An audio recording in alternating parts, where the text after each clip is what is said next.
Salut tout le monde, bienvenue sur Crime et Châtiment, je suis super heureuse de vous retrouver aujourd'hui, j'espère que vous allez tous très bien. On est en octobre, c'est le mois d'Halloween, c'est la saison des citrouilles, des films d'horreur, etc. C'est vraiment une de mes fêtes préférées, j'ai décoré tout mon appartement, j'ai un petit peu modifié le décor et en fait je suis en train de me rendre compte que je vais peut-être souvent le laisser comme ça au final. Et alors c'est vrai que dans ma Q&A, on m'avait posé une question de savoir si j'allais refaire cette année un marathon d'Halloween. Malheureusement non, je n'aurai pas le temps, mais avant que vous ne partiez, on va bien entendu quand même célébrer Halloween, c'est vraiment une évidence. Et du coup, dans cette vidéo et dans la prochaine qui va arriver fin du mois, on va parler de 3 histoires d'Halloween. Et si la thématique l'année dernière c'était tous les tueurs en série qui ont inspiré des films d'horreur, cette année la thématique ça va être des meurtres, des disparitions, du true crime qui a eu lieu pile le 31 octobre, donc vraiment pour ajouter une petite dose de macabre à cette fête de l'horreur. Du coup, installez-vous bien confortablement, on va voir 3 histoires ultra intéressantes je trouve dans cette vidéo. Prenez à boire, à manger. Si d'ailleurs vous avez une petite soupe au potiron, c'est parfait. On est vendredi, c'est l'heure du crime. Générique. Basically, I was a normal person. That was part of my, I guess my what's called fantasy. The missing from this morning. She's 8 months pregnant. My gun was under the seat.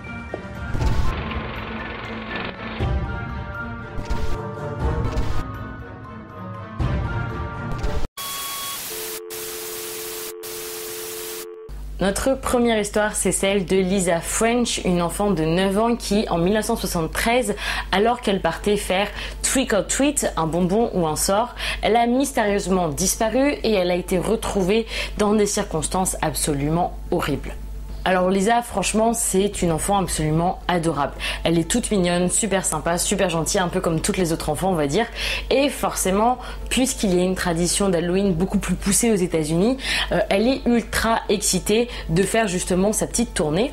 Et du coup, là, elle est déguisée en vagabond, donc avec un peu des haillons, etc. Et à 17h45, elle quitte la maison puisqu'elle devait rejoindre une amie, Anne Parker, pour faire trick or treat, donc justement faire un petit peu la tournée des maisons et demander un bonbon ou un sort.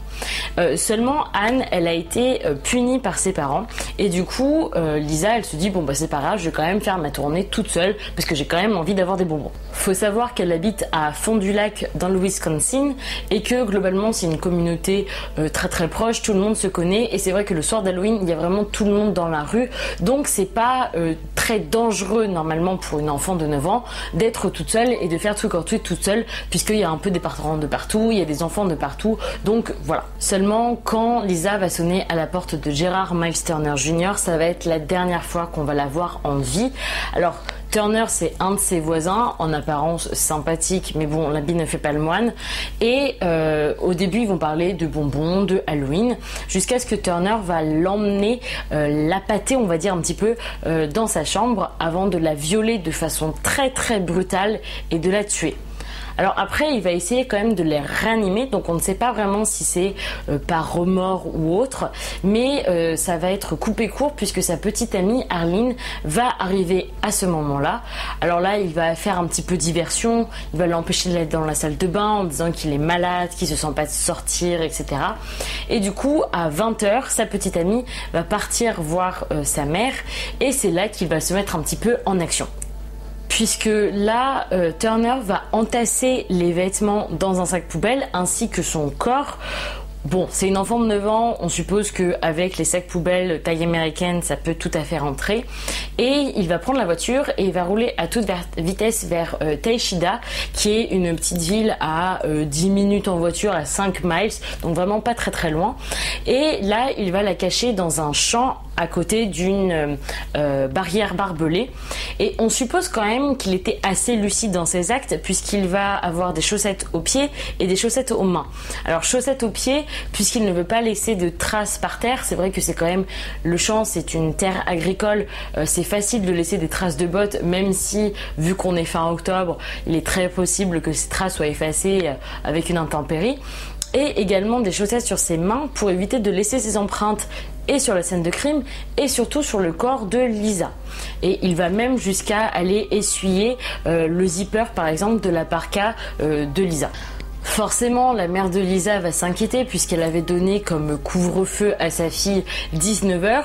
Et c'est vrai que c'est assez réactif puisqu'à partir de 22h, la police va partir à sa recherche. Donc en fait, ça va être une véritable battue. On va avoir plus de 5000 volontaires, dont des parents du quartier, dont des scouts avec des copines de Lisa. Et le 3 novembre, Gérard Brown, un fermier qui va se rendre justement sur son champ à Taishida, va voir 2 sacs marrons près d'une barrière barbelée et il est 11h30 et il va retrouver en fait le corps nu de Lisa dans un des sacs et le déguisement d'Halloween dans l'autre. Selon l'autopsie, elle est morte asphyxiée, donc on suppose que Turner l'a étranglée quand il l'a violée, mais également par état de choc, parce que l'agression était si violente et si traumatique que ça a joué une grosse partie en fait de son décès. Et alors, la question c'est, on ne sait pas trop pourquoi Turner a mis les vêtements dans un sac et le corps dans l'autre. Peut-être que Lisa plus les vêtements ça prenait trop de place dans un sac, on ne sait pas trop. On n'y voit pas forcément une forme de signature puisqu'il voulait vraiment pas qu'on le reconnaisse au point de lâcher son corps à Taishida, au point de mettre des chaussettes sur ses mains, etc., etc. Donc on ne sait pas trop pourquoi il a fait ça, il y a peut-être pas grand chose à y voir derrière non plus. Honnêtement, Turner, ça a été l'un des premiers à être suspecté d'être le Halloween Killer, mais il a mis quand même 9 mois à avouer et au début, en fait, il a dit que Lisa était consentante. Alors non, pas du tout. Quand t'as 9 ans, tu n'es pas consentante parce que quand t'as 9 ans, tu ne sais même pas ce qu'est une relation sexuelle, en fait, tout simplement. Et il a été condamné à 38 ans de prison et 38 et 6 mois de prison.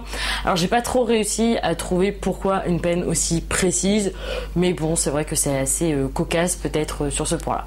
Notre deuxième histoire est celle de Richard O'Brien et de Je sens que je vais avoir du mal à le dire ça. Pixie Sticks. Voilà. Donc tous les mythes comme quoi les bonbons d'Halloween sont empoisonnés, il y a peut-être une forme de vérité, en fait, peut-être que ça a été inspiré de cette histoire en particulier. Nous sommes en 1974. Richard O'Brien et ses 2 enfants, Timothy et Elizabeth, vont faire le fameux Trick or Treat à Pasadena au Texas et les enfants sont avec 2 copains de classe avec eux. Donc ils déambulent dans les rues, tout va bien, il y a des bonbons dans leur petit sac et un moment ils vont sonner à une porte. Personne ne répond et du coup, un peu impatients, ils vont passer à la porte suivante. Seulement, Ronald va les rejoindre que quelques minutes après en disant qu'en fait, le propriétaire a ouvert un petit peu après et a donné des Pixie Sticks pour ses enfants. Donc il va en donner 4 aux 4 enfants, donc à ses 2 enfants plus à ses copains, plus à un enfant de 10 ans qui fréquente la même église que lui, qui l'a reconnu dans la rue. Alors, avant d'aller dormir, Timothy, il demande s'il peut manger quelques bonbons, parce que forcément t'as plein de sucreries juste à côté de toi, t'as forcément envie d'y goûter. Et du coup, il va prendre le Pixie Sticks, mais au moment même où il le mange, il va vraiment pas se sentir bien du tout. Il va vomir, il va convulser, et en fait, il va mourir dans l'ambulance qui l'emmène à l'hôpital. Voilà, à 8 ans seulement. Bam, radical on va dire comme mort, y a pas de transition, moins d'1 heure en fait après avoir mangé le bonbon. Forcément, la nouvelle va inquiéter énormément les parents de la communauté et quasiment tout le monde vont donner tous leurs bonbons à la police pour qu'ils puissent les tester et pour qu'ils puissent assurer en fait que leurs enfants sont en bonne santé et qu'ils n'ont rien, qu'ils ne risquent aucun danger. Alors au début on s'est dit si ça se trouve c'est simplement une mauvaise réaction, peut-être qu'il y avait une pathologie avant qu'il mange le bonbon, mais dans l'autopsie on a retrouvé du cyanure de potassium en fait dans son corps. Alors les 4 parmi les 5 bonbons, puisque Timothy en avait mangé un, les 4 parmi les 5 Pixie Sticks ont été donnés à la police. Fort heureusement, aucun n'avait été consommé. Et en fait, les bonbons avaient été ouverts et en fait, ça fait à peu près 130 mm de hauteur. Et sur ces 130 mm, il y en avait 51 mm qui avaient été remplis avec du cyanure de potassium. En poudre du coup pour se mélanger un petit peu au bonbon. Dans celui de Timothy il y avait suffisamment de potassium pour tuer jusqu'à 2 adultes. Dans les 4 autres il y en avait suffisamment pour tuer jusqu'entre 3 et 4 adultes. Donc c'est vraiment des doses de cheval, hein, très clairement on en convient. Au début, Ronald dit qu'il ne se souvenait plus très bien de la maison qui avait donné les Pixie Sticks, mais globalement, le décompte n'avait pas été très compliqué à faire puisque vu qu'il pleuvait ce 31 octobre, ils avaient fait que 2 rues et aucune de ces rues n'avait donné ce genre de bonbons. Et forcément, le propriétaire de la maison que Ronald pointait du doigt était au travail ce soir-là avec 200 témoins qui pouvaient attester qu'il n'était pas chez lui ce soir-là. Alors Ronald va être très rapidement arrêté puisqu'en fait on a découvert qu'il avait une dette de 100 000 $. C'est l'équivalent aujourd'hui de 520 000 $, donc c'est très conséquent quand même. Et quelques mois avant le 31 octobre, il a commencé à souscrire des assurances vie pour ses enfants, des assurances qui allaient jusqu'à 60 000 $, et ce même contre les recommandations des banques, puisqu'elles disaient que déjà souscrire des assurances vie pour des enfants aussi jeunes et en aussi bonne santé, c'est pas courant, mais autant c'est vraiment limite même inutile. Et même le lendemain de la mort de Timothy, il va appeler sa banque pour savoir quand est-ce qu'il peut récupérer l'assurance vie. Donc très clairement, il n'est pas très sensible, il n'est pas très touché par la mort de son fils. Et en fait, bon là, ça va être très limpide puisqu'on va encore découvrir qu'il a acheté du cyanure dans une boutique à Houston, qu'il s'est intéressé aux conséquences du cyanure, combien de cyanure il fallait pour tuer une personne, etc. Et du coup, forcément 1 + 1 = 2, il a fait tout ça pour empocher l'assurance vie de ses enfants et il a également donné les bonbons à d'autres enfants pour un petit peu brouiller les pistes et pour pas target que ces deux enfants. Alors il a été arrêté le 5 novembre de la même année, donc c'est très rapide comme enquête, et le jury a été tout aussi rapide puisqu'il n'a fallu que 71 minutes pour qu'il délibère et pour qu'il le condamne à la chaise électrique. On reste dans les années 70-80 avec la mort de Maria Ciallella. Là, je vais tout de suite vous épargner le suspense, ça fait rentrer en jeu un tueur en série. Alors, on va prendre un petit peu le problème à l'envers, puisqu'on ne va pas partir du 31 octobre, mais du 22 avril 1983, où la police commence à creuser sur le terrain de la mère de Richard Biegenwald à Staten Island. Et ils vont trouver dans le jardin 2 corps, dont l'un d'entre eux va être celui de Maria Ciallella qui avait 17 ans quand elle a disparu en 1982. En fait, le 31 octobre à 18h30, elle va demander un petit peu d'argent à son père puisqu'elle comptait rejoindre des amis en disant qu'elle va rentrer dans la soirée mais qu'elle va pas être très longue. La nuit commence à tomber, ses parents vont aller se coucher, ils vont pas non plus l'attendre éternellement, mais ils laissent quand même la fenêtre ouverte pour qu'elle puisse grimper quand elle va rentrer. En réalité, à minuit 20, un agent de patrouille va la voir marcher en direction de sa maison et en fait il avait à répondre à un appel urgent, mais il s'est dit bon, je règle cette petite histoire puis après je reviens la récupérer et la déposer parce que bon, il fait quand même nuit, il fait froid. Seulement 10 minutes après qu'il l'ait croisée, il retourne sur la route et là il n'y a personne. Maria s'est tout simplement volatilisée et on ne pense pas qu'elle ait fait de fugue étant donné que ses lentilles de contact étaient encore sur sa table de chevet, étant donné qu'il y avait encore plein d'affaires à elle dans sa maison, donc on se dit tout de suite qu'il y a quelque chose qui ne va pas. Pendant 2 ans, il est impossible de retrouver Maria au point même où ses parents vont faire appel à des médiums. Certains disent qu'elle est encore en vie, certains disent qu'elle est enterrée dans les bois, enfin bref, il y a toujours des réponses un petit peu diverses. Et là, il va y avoir un petit rebondissement le 14 janvier 1983. En fait, 2 garçons qui jouaient au bord de la route vont trouver sous un buisson derrière un Burger King le corps d'une femme habillée. En apparence, il n'y a pas eu d'agression sexuelle, mais avec quand même 4 balles dans la tête. Alors, ce n'est pas Maria, mais c'est Anne-Marie. Attendez que je prononce le nom. Olizewicz, qui avait disparu l'année précédente en août. Avant que vous me dites, oui, mais c'est quoi le rapport avec Maria? Attendez. Puisqu'en fait, il y a une femme, Teresa Smith, qui est venue voir la police peu de temps après la découverte de Anne-Marie, en disant que son ex-petit copain, Richard Biegenwald, lui avait avoué avoir tué Anne-Marie.